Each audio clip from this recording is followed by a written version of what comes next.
síguenos en Instagram, @Factores de Poder.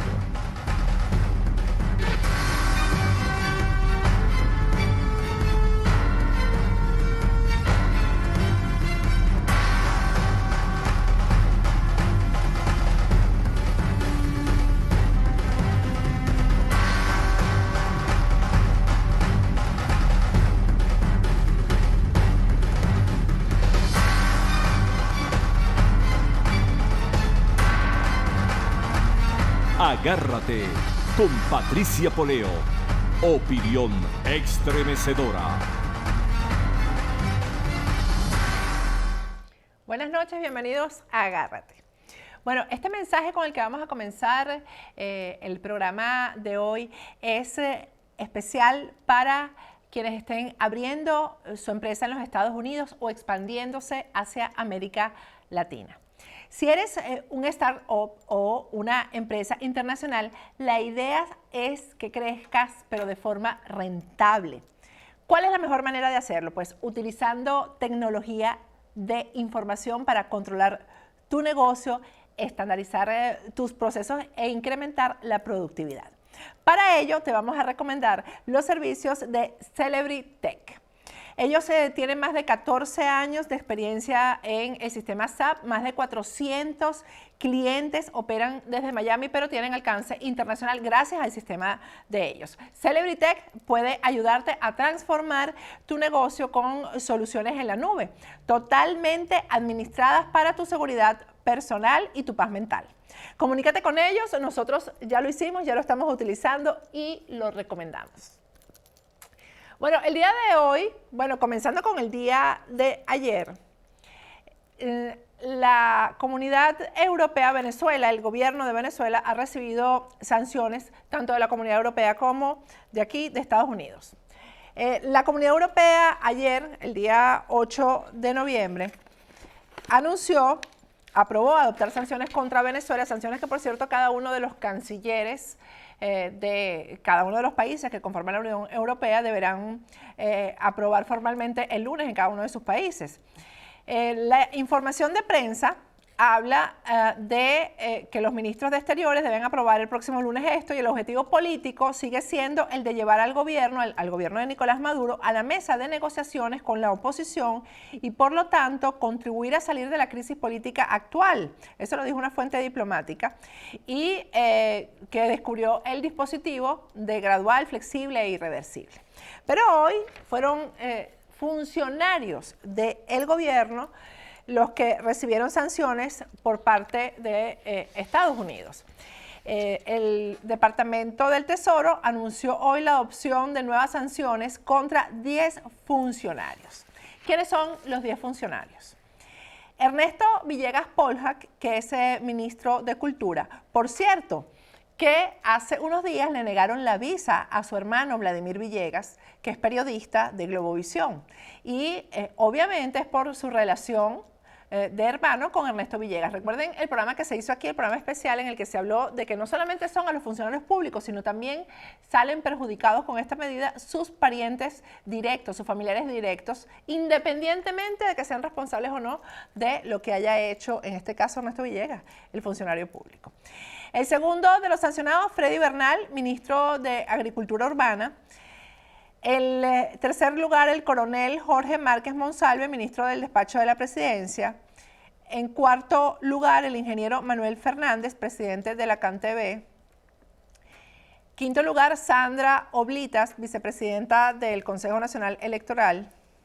En el quinto lugar, Socorro Hernández, también rectora del Consejo Nacional Electoral. En el séptimo lugar, Carlos Quintero, que es miembro del Consejo Nacional Electoral.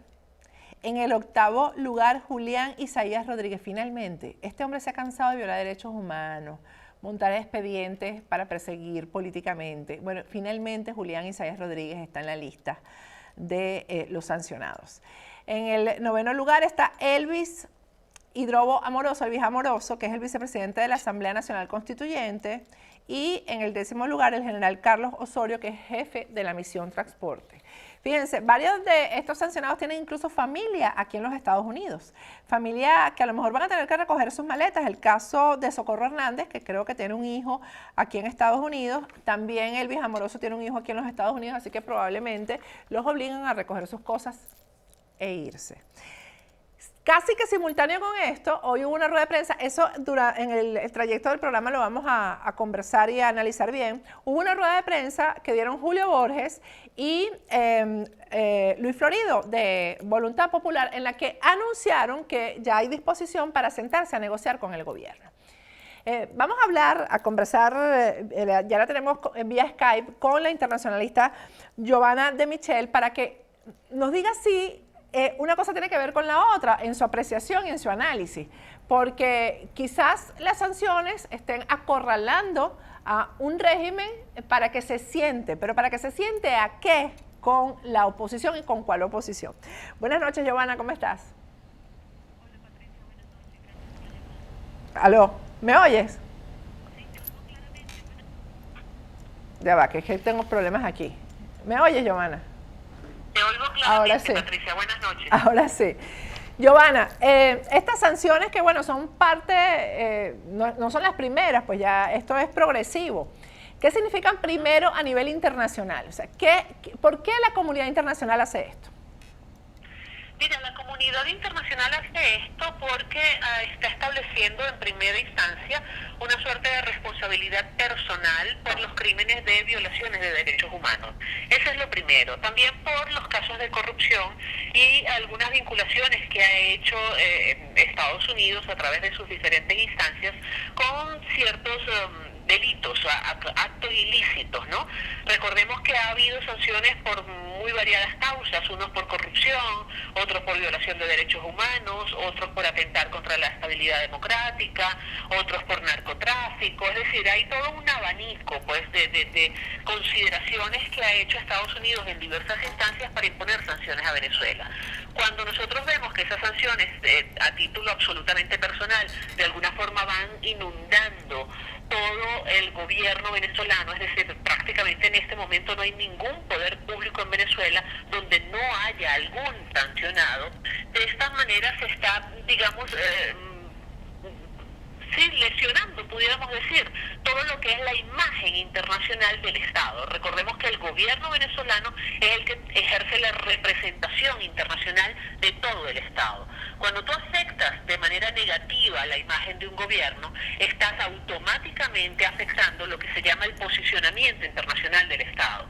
El posicionamiento internacional es cómo lo ve el resto de la comunidad internacional, qué tanta confianza, qué tanta credibilidad, qué tanta legitimidad y qué tanto poder le atribuye la comunidad internacional a ese Estado. Eso es lo que ha venido sucediendo.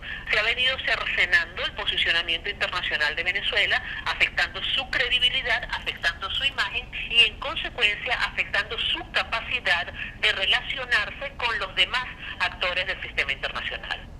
¿Esto le importa al gobierno venezolano?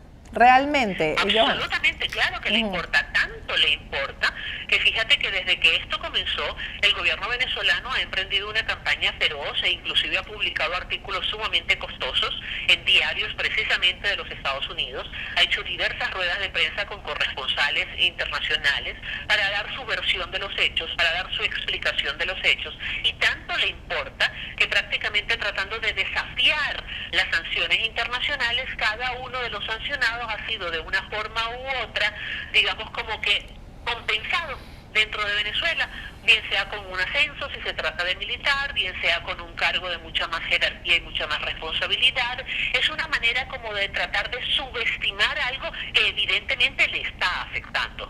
Si no le importara, si no le estuviera afectando, no estuviéramos viendo todas estas reacciones por parte del gobierno. Claro que le afecta. Tanto le afecta que fíjate que el presidente Nicolás Maduro tuvo que salir a dar una explicación diciendo que ninguno de los comisionados para renegociar la deuda externa venezolana son personas que estén involucradas en algún tipo de sanción. Es decir, que está consciente que las sanciones afectan la capacidad de negociación del Estado venezolano.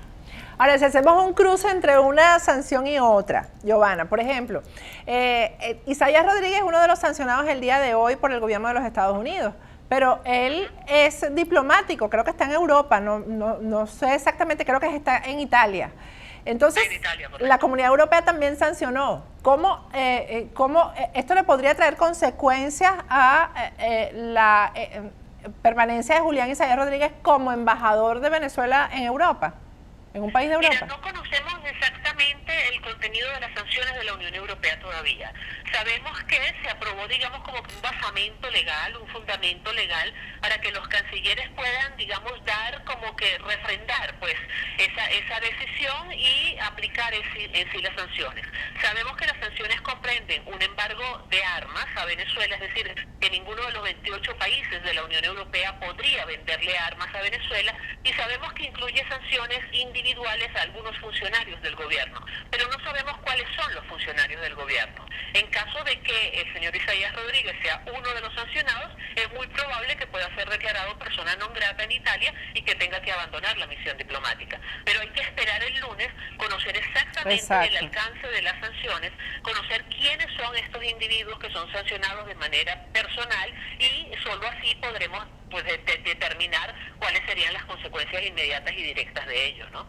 Giovanna, ¿tú crees que la rueda de prensa que dieron hoy Julio Borges y Luis Florido, en el sentido de anunciarle al país que ya se están haciendo acuerdos con algunos países para sentar al gobierno en una mesa, sobre todo para negociar elecciones transparentes, ¿no?, y condiciones electorales, tenga que ver con esta sanción? O sea, es digamos que todo esto está hilado. Pues yo creo que sí. Fíjate que hay una cosa muy importante, Patricia. Nadie se sienta en una mesa de negociación si se siente lo suficientemente fuerte como para lograr sus objetivos de manera unilateral. Tú te sientas a negociar cuando sientes que definitivamente tú solo no puedes lograr tus objetivos. Es decir, tiene que haber una percepción de debilidad en cada uno de los negociadores para entender que te tienes que sentar a negociar. Si tú eres lo suficientemente fuerte, pues tú no te sientas a negociar con nadie. Evidentemente, estas sanciones han debilitado al gobierno venezolano y por eso se sienta a negociar. La oposición, evidentemente, es la parte débil en todo este asunto porque no está en el ejercicio del poder, no está detentando el poder. Entonces, es de esa forma que hay, digamos, una razón de peso que lleva a los dos actores a sentarse en una mesa de negociación. Yo te quiero decir algo, Patricia. Sí. Yo, como internacionalista, defiendo siempre la negociación como el método más civilizado para resolución de las controversias. Claro. Lo que yo cuestiono en este caso en particular es la manera como se lleva a cabo esta negociación. Por ejemplo, cuando tú vas... eso me lo vas a decir al regreso, Giovanna. Vamos a hacer otro segmento para hablar de eso, porque eso es bien importante, ¿no? Porque fíjate, cuando yo vi el anuncio de Julio Borges y Luis Florido, dije lo mismo, o sea, yo también considero, y eso yo lo quiero aclarar, porque siempre le dicen que uno es radical, etcétera. Yo considero que la mejor forma es negociar, pero realmente que la negociación no siga estando a favor del gobierno como ha estado hasta ahora, que siempre el gobierno además desconoce los acuerdos. A partir del momento en que cruzan la puerta de donde se sentaron a negociar, ya empiezan a fallar, ¿no?, en las cosas y a romper las promesas o los acuerdos. Entonces, es bien importante que tú también me digas eso al regreso, porque fíjate, aquí la comunidad internacional también ha quedado un poco frustrada con la actuación de la oposición también. O sea, aquí se llevaba un camino y de repente la oposición le dijo a la comunidad internacional o cierta dirigencia de la oposición, no, lo que veníamos haciendo ya no lo vamos a hacer, y entonces la gente, los expresidentes se quedaron como, bueno, y entonces, así como pajarito y grama, ¿y ahora qué hacemos? Entonces vamos a hablar de eso al regreso, pero antes de irnos, vamos a hablar de ese espectacular edificio de oficinas y locales comerciales que se está levantando ya en El Doral, que le va a dar brillo y lujo a El Doral. Se trata de Elite Centre at Doral, que tiene unas oficinas espaciosas, también unos locales comerciales hermosísimos y que tiene sótano de estacionamiento. Es un edificio totalmente inteligente, algo nunca visto en El Doral y con una ubicación realmente privilegiada. Así que visita a la gente de Elite Centre del Doral porque están en preventa, los precios en preventa no van a poder superarlos en las próximas semanas, y a mitad del año que viene ya ese edificio va a estar listo. Vamos a ir a un corte y al regreso continuamos conversando con Giovanna de Michel.